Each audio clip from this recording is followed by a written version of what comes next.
assinantes do Panorama Farmacêutico. É um prazer fazer essa conversa com vocês. Eu sou Alessandra Ribeiro, economista e sócia da Tendências Consultoria, que é uma consultoria em economia e finanças.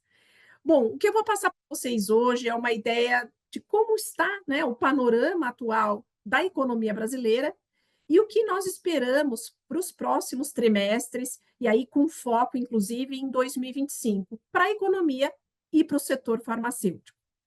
Bom, o que temos agora da economia, sobre a economia brasileira, né? Na verdade, temos eu diria, uma foto muito positiva, né, da atividade econômica, do mercado de trabalho, do consumo aqui no Brasil. Os números, inclusive, né, vão fechar 2024 melhores do que se imaginava lá no finalzinho de 23 ou começo de 24. Então, isso significa que a economia brasileira deve crescer um pouco mais de 3%. Lembrando que as projeções de mercado, é que não estou falando de tendências, mas do mercado de forma geral, era de uma economia que fosse crescer na casa de 1,5%. Então, uma economia que vai crescer acima de 3%. E quando a gente olha os principais gatilhos, né, para esse crescimento, são principalmente o consumo das famílias e os investimentos. O consumo das famílias vai ter um crescimento aí muito expressivo, inclusive muito superior ao que a gente viu em 2023. E a pergunta é por quê, né? Por que a economia surpreendeu tanto? Por que está crescendo muito acima do que se imaginava inicialmente? E com essa força do consumo e dos investimentos. E aqui, acho que é uma explicação importante, né? A gente tem alguns elementos que movimentam a economia brasileira. Um movimento importante tem a ver com o aumento dos gastos públicos, isso acaba, né, afetando a economia de forma geral, seja os investimentos, seja o consumo das famílias. Então, essa é uma força por parte da economia brasileira esse ano, tem a ver com essa política fiscal que a gente coloca mais expansionista, de mais gastos, né, que está movimentando a economia. Também temos o efeito, ele é defasado, né, mas é um efeito do corte de juros que nós tivemos promovido pelo Banco Central, que ele demora um pouco para afetar a economia, mas a gente foi colhendo esses efeitos do corte de juros na economia brasileira. E também tem um ponto importante que tem a ver com a própria resiliência da economia global e muito da economia americana também, que também tem efeitos aqui para a gente.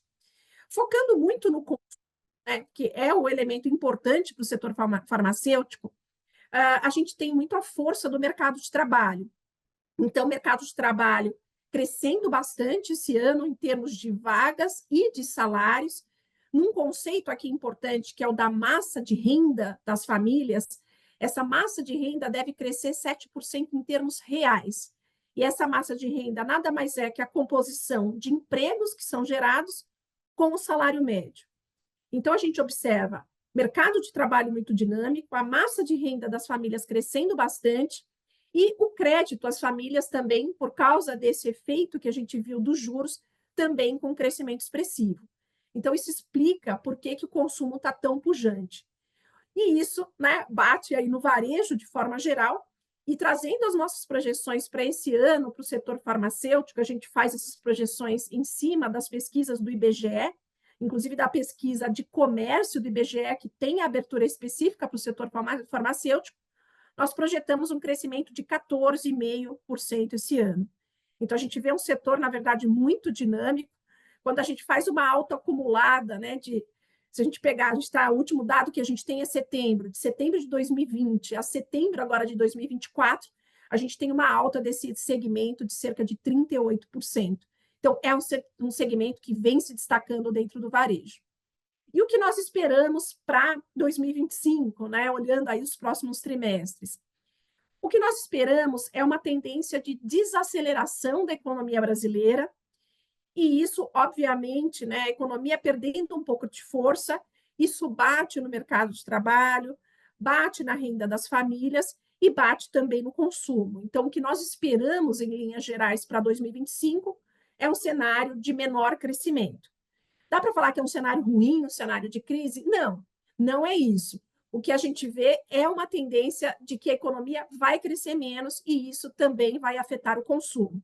Então, eu falei que a economia esse ano cresce um pouco acima de 3, o ano que vem nós projetamos um crescimento de 1,7. E com a economia crescendo 1,7, o mercado de trabalho também ele caminha, né? Ou seja, ainda de maneira positiva, mas num ritmo bem mais brando.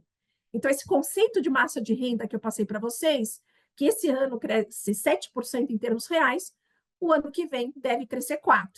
É ainda um bom crescimento, mas um ritmo um pouco menor. E o que isso significa, né, para o consumo? Que o consumo também perde força, segue positivo, segue com crescimento, mas perdendo força em relação a esse ano. E para o setor farmacêutico, especialmente, nós projetamos, depois de 14,5% de expansão nesse ano, um crescimento de 3% ano que vem. Então, como eu falei, é um cenário que é um cenário ainda positivo, de crescimento, mas só que num ritmo mais brando. E por que que isso acontece? A gente tem alguns elementos por trás aqui. Um primeiro movimento tem a ver com a economia global, né? A economia global passando por um processo de desaceleração que nos afeta, ainda mais com as incertezas envolvendo a economia americana após a eleição de Trump, né? Há muitos pontos da política econômica por lá que tendem a afetar negativamente a economia global, nos afetando aqui.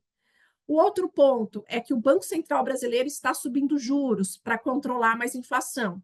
Então, isso também, com alguma defasagem, bate no crédito e aí bate no consumo das famílias e também nos investimentos. E, por fim, a gente tem um ambiente de mais incerteza aqui domesticamente, e um dos motivos, inclusive, tem a ver com esse aumento de gastos do governo. Então, há uma dúvida sobre como o governo vai fechar essas contas, e isso também afeta, né, o ambiente, a confiança e os ativos que a gente fala de mercado, o que chega também no consumidor aqui final, na atividade econômica e no consumidor.